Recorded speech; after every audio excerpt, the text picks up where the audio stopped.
എന്റെ മനസ്സിൽ തീ കോരിയിട്ടിട്ട് താൻ ഇവിടെ വന്നിരുന്ന് സൂയിക്കല്ലേ? എടോ, എനിക്കിന്ന് ഒരുപാട് പ്രിപ്പറേഷൻ ഉള്ള ദിവസം. ഞാനും കുറെ പ്രിപ്പറേഷനില്ല. കൈവിട്ട് പോയ ജീവിതം തിരിച്ചു പിടിക്കാൻ. എന്താ, എനിക്ക് പ്രിപ്പയർ ചെയ്തൂടെ? തന്നെ വല്ലാതെ ബ്ലാക്ക്മെയിൽ ചെയ്യുന്നുണ്ട്. എന്റെ അവകാശങ്ങൾ ഞാൻ ചോദിക്കുന്നത് എങ്ങനെയാ ഈ ബ്ലാക്ക്മെയിലിംഗ് ആവുന്നേ? ഒരേ കാര്യം തന്നെ താൻ ഇങ്ങനെ പറഞ്ഞോണ്ട് ഞാൻ എന്താ ചെയ്യാ?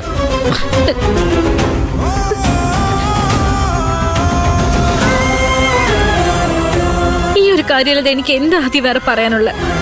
പൂജ, ഞാൻ ഒരു കാര്യം പറയാം. താൻ ഇങ്ങനെ എന്നെ മാത്രം കുറ്റപ്പെടുത്തരുത്.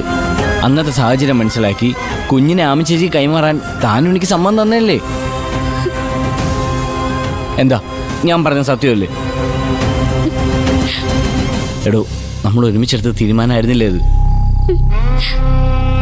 ആമിച്ചേച്ചി ഒന്നേ ആത്മഹത്യ ചെയ്യും, അല്ലെങ്കിൽ ഭ്രാന്തിലേക്ക് ഇറങ്ങിപ്പോകുന്നു ഞാൻ പറഞ്ഞപ്പോ ഇതല്ലാതെ വേറെ വഴിയില്ലാതെ താനും എൻ്റെ കൂടെ നിന്നല്ലേ? പിന്നെ ഈ കാര്യത്തിൽ തനിക്ക് എന്നെ ഒറ്റപ്പെടുത്താൻ പറ്റുമോ പൂജ? താൻ വളരെ നന്നായിട്ട് സംസാരിക്കുന്നുണ്ട്. പറഞ്ഞു പറഞ്ഞ് എന്നെ ട്രാപ്പിലാക്കുകയും ചെയ്തു. പക്ഷെ അതുകൊണ്ടൊന്നും ഈ പ്രശ്നം തീരുന്നില്ലല്ലോ. ആമച്ചേച്ചിയെ രക്ഷിക്കാൻ എന്റെ മൗന അനുവാദത്തോടുകൂടി താനത് ചെയ്തു, സമ്മതിച്ചു. പക്ഷെ അതിന്റെ അർത്ഥം എന്റെ കുഞ്ഞിനെ ആയുഷ്കാലം അവർക്ക് കൊടുക്കാന്നാണോ? അങ്ങനെ ഞാനും പറഞ്ഞില്ലല്ലോ പൂജ. പിന്നെ തൽക്കാലം കുറച്ച് ദിവസത്തേക്ക്. ഈ തൽക്കാലം എന്ന് പറയുന്നതിന് ഒരു അന്ത്യം ഇല്ലേ?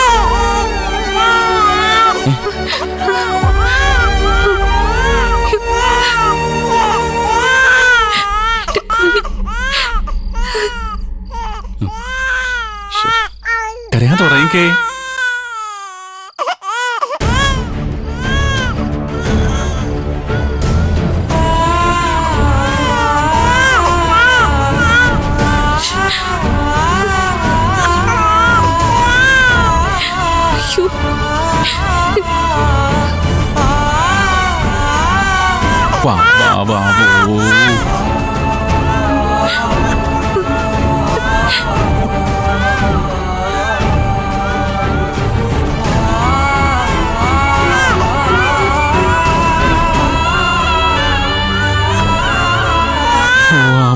പിശാചേർന്ന് ഉറങ്ങുന്നില്ലേ? നമുക്ക് പുറത്തേക്ക് കാറ്റുള്ളാമേ.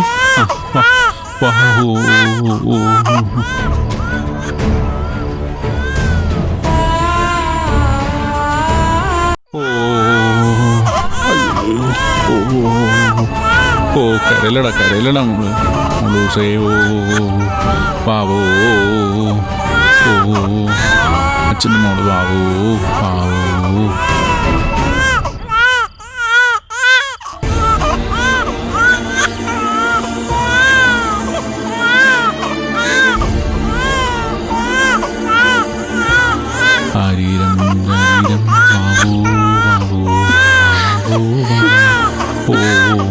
ഉറങ്ങിക്കോ, കരയാൻ ഉറങ്ങടാ.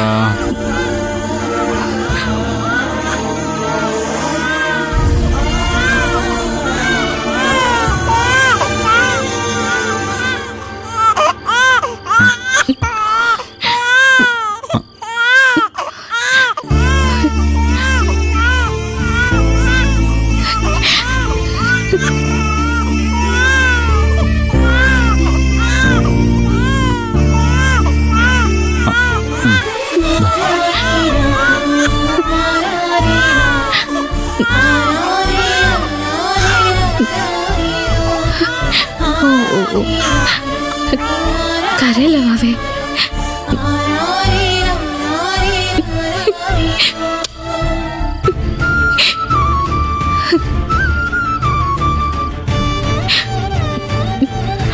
എന്താടാ?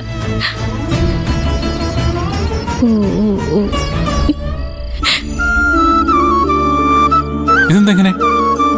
തന്റെ നിഴലനക്കം കണ്ട കുഞ്ഞു കരച്ചിൽ നിർത്തുമല്ലോ. എന്തായാലും നന്നായി. ഞങ്ങളുടെ കുഞ്ഞിന് രണ്ടമ്മമാരുണ്ടല്ലോ.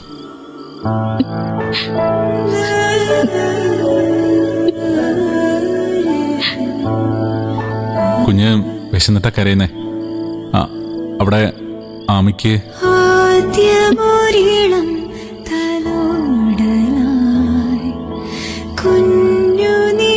കിൽ